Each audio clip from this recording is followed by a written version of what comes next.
अच्छा यार, अगर आप ट्रैवल कर रहे हैं ना यूके या किसी भी और कंट्री में वीज़ा के लिए, वर्क वीज़ा के ऊपर, जो पाकिस्तानी डॉक्टर्स हैं, नर्सेज हैं, हेल्थ केयर वर्कर्स हैं, जो स्किल्ड वर्कर वीज़ा पे, हेल्थ एंड केयर वीज़ा पे यूके आते हैं, तो बहुत से लोगों को ये नहीं पता कि उन्हें एक प्रोटेक्टर स्टैंप चाहिए होती है जो उनके पासपोर्ट पे लगती है।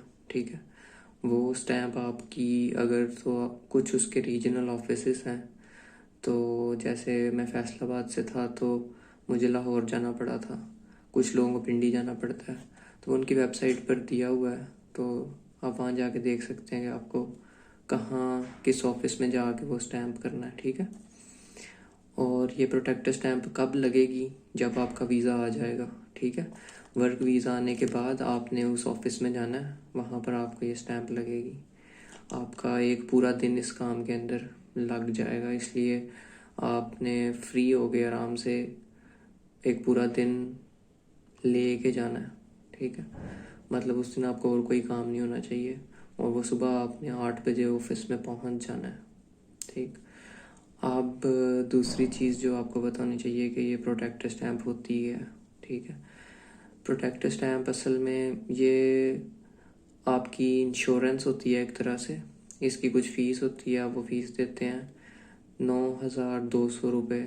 ठीक है, उसके अंदर ये आपको इंश्योर करते हैं कि अगर आपको कोई नुकसान पहुंचता है मुल्क से बाहर, या किसी वजह से कोई हादसा होता है, तो फिर ये आपकी फैमिली को कंपनसेट करते हैं, कुछ पैसे आपकी फैमिली को दे देते हैं।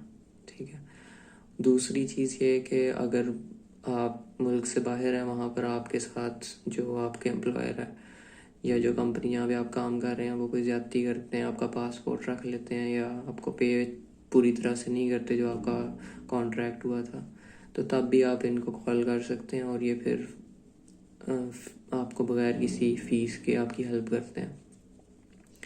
अच्छा,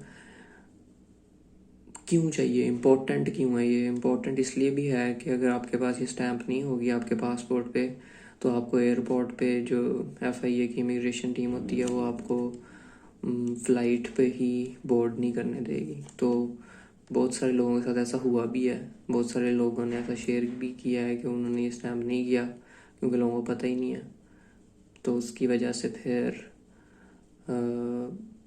उनको उनकी टिकट ज़ाया हो गई या उनको एक्स्ट्रा पैसे भरने पड़े बाद में, और फिर उनका प्रोसेस भी डिले हो गया। चलें, अब बात करते हैं कि ये आपको क्या क्या स्टेप्स लेने हैं इसके लिए। ठीक है, सबसे पहले डॉक्यूमेंट्स की बात कर लेते हैं। आपको कुछ डॉक्यूमेंट्स चाहिए होंगे। ठीक है, ये जितने भी डॉक्यूमेंट्स हैं इसके आपने 2-2 सेट्स बनाने हैं। ठीक है, अच्छी बात यह है कि आप 3 सेट्स बना लें ताकि अगर कोई एक्स्ट्रा भी ज़रूरत पड़े तो आपके पास हो। अच्छा यार, तो आपको कौन से डॉक्यूमेंट्स चाहिए होंगे इसके लिए? तो आपने ना 2 सेट्स बनाने हैं।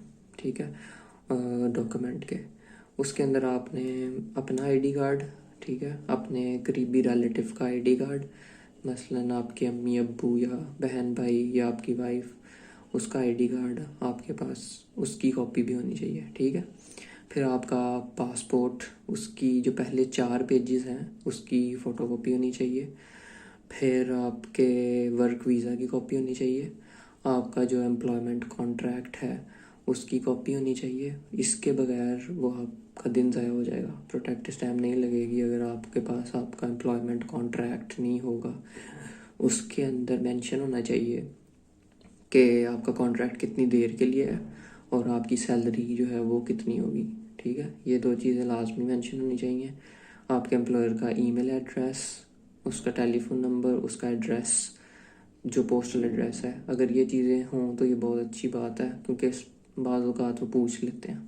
ठीक है, अगर नहीं है ईमेल एड्रेस या फ़ोन नहीं है तो कम से कम वहाँ का जो पोस्टल एड्रेस है वो तो लाजमी होना चाहिए कि आप कहाँ पर जाकर काम कर रहे हैं। ठीक है, इसके अलावा कुछ मुल्कों के लिए पुलिस कैरेक्टर सर्टिफिकेट चाहिए होता है, यूके के लिए तो उसकी कॉपी, यूके के लिए आपको TB सर्टिफिकेट चाहिए होगा। ठीक है, उसकी भी कॉपी, और एक और चीज़, बैंक अकाउंट डिटेल्स। तो क्या होता है कि आपके पास जो आपका बैंक अकाउंट है उसकी डिटेल्स होनी चाहिए। एक वो आप अपने चेक बुक जो होती है उसकी कॉपी लेके जा सकते हैं, चेक की, या फिर फ़ोन में भी अगर बैंक डिटेल्स हैं तो उसका प्रिंट लेके जा सकते हैं, जिसमें आपका अकाउंट टाइटल होगा, अकाउंट नंबर होगा, बैंक का नाम होगा, ब्रांच का नाम भी शायद हो, ठीक है। और अगर ये सब नहीं भी है तो फिर ऑन द स्पॉट अगर आपको कोई चीज़ चाहिए तो आपका जो एटीएम कार्ड होता है ना, उसकी कॉपी भी चल जाती है, पर मुझे नहीं पता कि वो कितना सेफ़ है, लेकिन कुछ लोग उसकी कॉपी भी लगा रहे थे। अच्छा, तो ये डॉक्यूमेंट्स हैं, इनके आपने दो दो सेट्स बना लेने हैं, 2 सेट्स बना लेने हैं, दोनों आपको सबमिट करने पड़ेंगे वहाँ पे, ठीक है। इनके अलावा एक्स्ट्रा चीज़ें आपको क्या चाहिए, आपके जो अपना आईडी कार्ड है उसकी भी आपको एक्स्ट्रा कॉपीज़ चाहिए, 4-5 एक्स्ट्रा कॉपीज़ उसकी रख लें। अपना आपके जो रिलेटिव हैं उसके भी आईडी कार्ड की 2-3 कॉपीज़ एक्स्ट्रा रख लें, ठीक है, क्योंकि ये इनकी ज़रूरत पड़ जाती है किसी ना किसी जगह पे एक्स्ट्रा, ठीक है। तो ये लेके जाना है। अपना ओरिजिनल आईडी कार्ड लाजमी लेके जाएं, क्योंकि उसकी भी आपको ज़रूरत पड़ेगी, ठीक है। ओरिजिनल पासपोर्ट तो लेके जाना ही है खैर, क्योंकि उसी के ऊपर स्टैंप लगेगी, तो वो भी लाजमी लेके जाएं, भूल ना जाएं, वरना फ़ायदा ही नहीं है जाने का। अच्छा, अब ये सारे डॉक्यूमेंट्स हैं। और हाँ, अब कुछ लोग इसकी कॉपीज़ खुद बना के ले जाएंगे, ठीक है, वो भी ठीक है, वो ज़्यादा अच्छी बात है। तो उसमें ये करें कि एक A4 साइज़ का जो पेपर है ना, उसी के ऊपर आप आईडी कार्ड अपना, उसकी फ्रंट एंड बैक साइड, उसी पेपर के ऊपर अपने रिलेटिव का front end back side ID card की, और उसी के ऊपर अपने पासपोर्ट के पहले 2 पेज की कॉपी, ठीक है। इस तरह फिर जो एक और A4 साइज़ का पेज है उसके ऊपर अपने अगले 2 पेजेस की कॉपी, फिर वीज़ा की कॉपी भी A4 साइज़। तो जितनी भी कॉपीज़ है ना, वो A4 साइज़ पेपर के ऊपर करवानी है आपने, और एक ही पेपर के ऊपर आप अपना आईडी कार्ड, अपने रिलेटिव का आईडी कार्ड और अपने पासपोर्ट के फ्रंट जो 2 पेजेस हैं उसकी कॉपी एक ही पेज के ऊपर करके लगा सकते हैं, ठीक है। अगर आपको मुश्किल लगता है, वैसे तो अगर आप ये करके लेके जाएंगे तो आपके लिए बहुत आसानी हो जाएगी, फिर आपको एक लाइन जो है उसमें नहीं लगना पड़ेगा वहाँ पर, ठीक है। वरना लोग क्या करते हैं, उनके पास सिर्फ ओरिजिनल डॉक्यूमेंट्स होते हैं, वो उधर जाते हैं, वहाँ पर एक फ़ोटोकॉपी मशीन है, वहाँ पर एक लंबी लाइन लगी होती है, वो फिर वहाँ पे खड़े होते हैं उस लाइन के अंदर, फिर वो आपको आपके सेट्स बना देते हैं, ठीक है। या फिर ऑफिस के बाहर कुछ लोग फिर रहे होते हैं, जो एजेंट्स होते हैं, वो आपसे 200-300 रुपये एक्स्ट्रा लेते हैं, वो आपको साथ मोटरसाइकिल पे बिठाएंगे, किसी करीबी प्रिंटर शॉप या फ़ोटोकॉपी शॉप पे ले जाएंगे, वहाँ पे आपकी वो फाइल्स तैयार करा देंगे। तो अगर आप खुद नहीं करना चाहते तो फिर आपके पास ये 2 ऑप्शन है, या तो अंदर जाके उस फोटोकॉपी लाइन में लगें, या फिर बाहर कोई एजेंट होगा उसको 200-300 रुपये एक्स्ट्रा दें, फ़ोटोकॉपी के पैसे अलग होंगे, और उसकी अपनी जो फीस होगी वो 200-300 रुपये आपसे लेगा, वो आपको ले जाएगा किसी नज़दीकी शॉप पे और वहाँ पे वो आपकी सेट्स तैयार करा देगा। तो इसके बाद जब आपके पास ये सेट्स तैयार हो गए हैं, ठीक है, इससे भी बल्कि पहले आपने वहाँ ऑफिस जाने से पहले 1 दिन पहले, 2 दिन पहले उनकी वेबसाइट के ऊपर जाना है। वहाँ पर अगर आप लिखें ना गूगल पे जाके प्रोटेक्टर स्टैम्प लाहौर या ऐसे, तो वो वेबसाइट आ जाएगी, उसके ऊपर जाएं। उसके ऊपर जाके उनका एक ऑनलाइन फॉर्म है, वो ऑनलाइन फॉर्म भी आपने फिल कर लेना है, ठीक है। उसके अंदर ये बेसिक डिटेल्स हैं, बहुत आसान सा फॉर्म है कि आपकी पर्सनल डिटेल्स पूछेंगे, नेम एड्रेस वगैरह, और आपके एम्प्लॉयर की डिटेल्स पूछेंगे कि कंपनी का नाम क्या है, कॉन्ट्रैक्ट कितनी देर का है, आपका रोल क्या है वहाँ पे, वो आपने बता के तो उसका भी प्रिंट आउट ले लेना है, ठीक है। वो भी साथ ले जाएं क्योंकि उसकी भी ज़रूरत पड़ेगी, ठीक है। अब ये सारे डॉक्यूमेंट्स लेके आपने सुबह 8 बजे, कोशिश करें 7:30 बजे ही आपने ऑफिस पहुंच जाना है, ठीक है। 7:30 बजे 8 बजे तक आप ऑफिस के बाहर मौजूद हों। 7:30 बजे वो गेट खोल देते हैं, और फिर 7:30 बजे वहाँ पर लाइनें लगना शुरू हो जाती हैं। लाहौर में जाएंगे तो बिल्डिंग के अंदर एंटर होंगे ना, पिछली साइड के ऊपर आपने चले जाना, वहाँ पर एक ग्राउंड है, वहाँ पर ऐसे लंबी लंबी लाइनें लगना शुरू हो जाएंगी, वहाँ पे 1-2 विंडोज़ हैं, वहाँ पे लाइनें लगती हैं, तो वहाँ पर आपने लाइन में लग जाना है। जितना जल्दी जाएंगे उतना मतलब आपको कम इंतज़ार करना पड़ेगा इसके लिए। तो अगर आप चले गए हैं 7:30-8 बजे, आपकी जल्दी बारी आ जाएगी, आपके वो सबसे पहली विंडो के अंदर आपके डॉक्यूमेंट्स चेक कर लेंगे, ठीक है।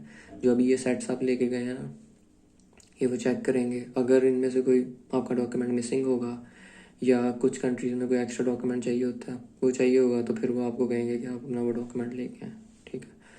अगर तो आपके डॉक्यूमेंट्स ठीक हो जाएंगे तो फिर वो आपको एक बैंक चालान जो है वो देंगे, ठीक है, 9,200 रुपये का बैंक चालान। तो वहाँ से फिर आप ऑफिस की बिल्डिंग के अंदर ही ना एक बैंक का भी काउंटर है, फिर आप यहाँ से फारिग होके उस काउंटर पे जाएंगे, वहाँ पर भी एक बहुत लंबी लाइन लगी होगी, ठीक है। तो उस उधर जाने से पहले आपने उस चालान को फिल भी करना है। तो आप एक पेंसिल, दो बल्कि एक नहीं 2-3 पेंसिलें भी साथ लेके जाएंगे, क्योंकि और भी लोग आपसे मांगेंगे। फिर आप उस बैंक चालान को फिल करेंगे बैठ के आराम से। अगर तो आप कर सकते हैं तो कोशिश करेंगे आप लाइन में खड़े हो जाएं और फिर खड़े होकर फिल करें, वरना अगर आप बैठ जाएंगे तो जितनी देर में आप बैठेंगे 10-15 लोग और उस लाइन में आके लग जाएंगे। आप फिल जब तक करेंगे तो लाइन और लंबी हो जाएगी। तो बेहतर है कि उस लाइन में लगें और लाइन में खड़े होकर उसको फिल कर लें। फिर आपकी जब बारी आ जाएगी तो आप अपने पैसे देंगे उनको, 9,200 रुपये देंगे, वो आपकी फ़ीस जमा कर लेंगे। उसके बाद आपने एक और काउंटर पे जाना है, जो काउंटर नंबर 4 है वो। अब ये भी वहाँ पे आप पूछ सकते हैं किसी से। अब वहाँ पे असल में सारे जा रहे होते हैं, आपको पता चल जाता है आपने कहाँ जाना है। तो यहाँ से आगे आपने काउंटर नंबर 4 पे जाना है। वहाँ पर स्टेट लाइफ इंश्योरेंस वाले बैठे होते हैं, वहाँ जाके आपने अपने डॉक्यूमेंट्स देने हैं और बैंक चालान दिखाना है कि मैंने फ़ीस जमा करवा दी है, ठीक है। वो आपका एक डॉक्यूमेंट का सेट वहाँ पे रख लेंगे और आपको एक वो जो है आपकी इंश्योरेंस का एक पेपर आपको दे देते हैं कि आपकी इंश्योरेंस हो गई है। फिर आपने वो लेके और डॉक्यूमेंट का जो दूसरा सेट आपके पास होगा वो लेके तो आपने अब जाना है बायोमेट्रिक्स के लिए, ठीक है। अब वो एक और अलहदा से काउंटर है, वहाँ पर भी अब फिर से एक लंबी लाइन लगी होगी। अब यहाँ पर जो है आपने अगर वो ऑनलाइन फॉर्म जो मैंने आपको पहले बताया वो वेबसाइट पे फिल करके उसका प्रिंट आउट लेके आएंगे तो आपको फ़ायदा होगा। आप क्या कर सकते हैं कि आप, वो एक लंबी लाइन लगी होगी, आप उनसे रिक्वेस्ट करें काउंटर पे जाके कि मैंने ये ऑनलाइन फॉर्म फिल किया हुआ है तो आप मेरे पास बायोमेट्रिक कर लें। अगर तो उसका मूड अच्छा हुआ तो वो आपकी बात मान लेगा और आपकी लाइन स्किप हो जाएगी। और ये डिपेंड करता है बाकी लोगों पर भी जो लाइन में है कि वो उनका कैसा मूड है। लेकिन अगर आप कई काम ऐसे चल जाता है तो बहुत अच्छी बात है। अगर नहीं भी होता, आप लाइन में भी हैं, तो जब आपकी बारी आएगी अगर आपका फॉर्म पहले से फिल होगा तो फिर उसको वहाँ पर ऑनलाइन वो फॉर्म फिल नहीं करना पड़ेगा, या आपको वहाँ पर बैठ के वो फॉर्म नहीं फिल करना पड़ेगा। उन्होंने पहले से फिल किया होगा, आप उसको देंगे, वो बस उसको वेरीफाई करेगा, आपके बायोमेट्रिक्स लेगा और फ़ोटो पहले से अपलोड आपने की होती है ऑनलाइन। अगर आपने नहीं की होती तो फिर वो वहाँ पे क्लिक करते हैं। अच्छा है कि आप साथ 1-2 पासपोर्ट साइज 2-3 फ़ोटोज़ ले जाएं, क्योंकि कोई पता नहीं अगर वो मांग लें तो फिर आपको मसला बनेगा, ठीक है। वैसे मुझसे नहीं मांगी थी। अच्छा, अब आपके बायोमेट्रिक्स हो जाएंगे। इसके बाद आखिरी स्टेप होगा कि आपने अब जहाँ जिस काउंटर से आपने सबसे पहले डॉक्यूमेंट्स वेरीफाई कराए थे ना, उसके साथ ये काउंटर है, वहाँ पर चले जाना है। वहाँ पर लाइन लगी होगी पासपोर्ट कलेक्शन के लिए। वहाँ पर आप जो है अपना डॉक्यूमेंट्स का दूसरा सेट सबमिट करेंगे और अपना पासपोर्ट सबमिट करेंगे, ठीक है। तो ये एक बड़ा लंबा प्रोसेस है। इसके अंदर अगर मैं वहाँ गया था सुबह 8, 8:15 में पहुँच गया था और बहुत लंबी लाइन लगी हुई थी, पहले से ही 40-50 लोग लाइन में थे। तो वहाँ से लेके मेरा ये पासपोर्ट सबमिट करने तक मुझे 2 बज गए थे, ठीक है। मैंने ऑनलाइन फॉर्म भी सबमिट किया हुआ था। बैंक की लाइन बहुत लंबी होती है। हाँ, एक और तरीका है, क्योंकि बैंक की लाइन अगर बहुत लंबी है तो 3-4 ब्रांचेज और हैं जहाँ पर आप वो सबमिट कर सकते हैं, ठीक है। वो वहाँ से करीब ही हैं, 5-10 मिनट लगेंगे। अगर आपके पास बाइक है या गाड़ी है तो आप जा भी सकते हैं। अगर आप लाइन में वेट कर सकते हैं तो वो कर लें। वो आप देख लें, वहाँ पर ना लिस्ट लगाई हुई है कि इस और ब्रांच में भी आपके पैसे जमा हो सकते हैं। तो चलान फॉर्म लेके वहाँ से तो आप वहाँ जा सकते हैं। वो जो बाहर एजेंट होते हैं वो आपको यही कहते हैं कि आप अंदर जाएं, आप चालान फॉर्म लें और वापस आ जाएं। तो उनका मकसद ये होता है कि आप वापस आएँ। वो आपको बिठाएंगे अपनी बाइक पे और कहीं पे ले जाएंगे जहाँ पे सबमिट होती है फीस, वो सबमिट कराएंगे और आपसे फिर वो 200-300 जो भी उन्होंने एक्स्ट्रा पैसे लेने होंगे वो ले लेंगे। तो एक वो तरीका है। बहरहाल 2 बजे मैंने पासपोर्ट अपना सबमिट कर दिया था और उन्होंने मुझे 4 बजे का टाइम दिया था कि आपने 4 बजे आके कलेक्ट कर लिया। अब मतलब ये अर्लीस्ट है 4 बजे, मैं सबसे जल्दी गया था। तो अगर आप और 10 बजे 11 बजे जाते हैं सुबह, तो फिर आपका पासपोर्ट 6 बजे 7 बजे वापस मिलेगा, क्योंकि उनकी पॉलिसी है कि उन्होंने एक ही दिन में जितने भी लोग, क्योंकि सारे शहरों से आए होते हैं, तो उन्होंने सबको फिर स्टैंप करके ही देते हैं। लेकिन उसमें अगर आप लेट जाएंगे उतना ही लेट फारिग होंगे। तो अगर आप 8 बजे चले जाएंगे वहाँ पे, तो उम्मीद है कि 4-5 बजे तक फारिग हो जाएंगे। 4 बजे उन्होंने मुझे कलेक्शन के लिए बुलाया था, फिर वो वहाँ पर कहते हैं कि सारे इकट्ठे हो जाएं, फिर वो किसी ना किसी को उन्हीं लोगों में से कहते हैं कि तुम ऊंची ऊंची नाम बोलो। तो बहरहाल वो नाम बोलता है और आप अपने फादर का नाम बोलते हैं, तो फिर उनको पता चलता है कि आपका पासपोर्ट अगर वो आपको दे देते हैं। वो एक बहुत अजीब सा मामला है। अजीब इस तरह से कि मतलब वो थोड़े से रूड होते हैं। बहरहाल आपने अपना पासपोर्ट लेना है वहाँ से और फारिग, बस इतना ही काम है। इतना ही काम तो नहीं है, बहुत लंबा काम है, लेकिन ऐसे आपकी स्टैंप लग जाएगी। ज़रूर करवाइएगा, क्योंकि अगर नहीं कराएंगे तो चांसेस हैं कि वो आपको फ़्लाइट बोर्ड नहीं करने देंगे, आपका दिन भी ज़ाया हो जाएंगे, पैसे भी ज़ाया हो जाएंगे। Thank you.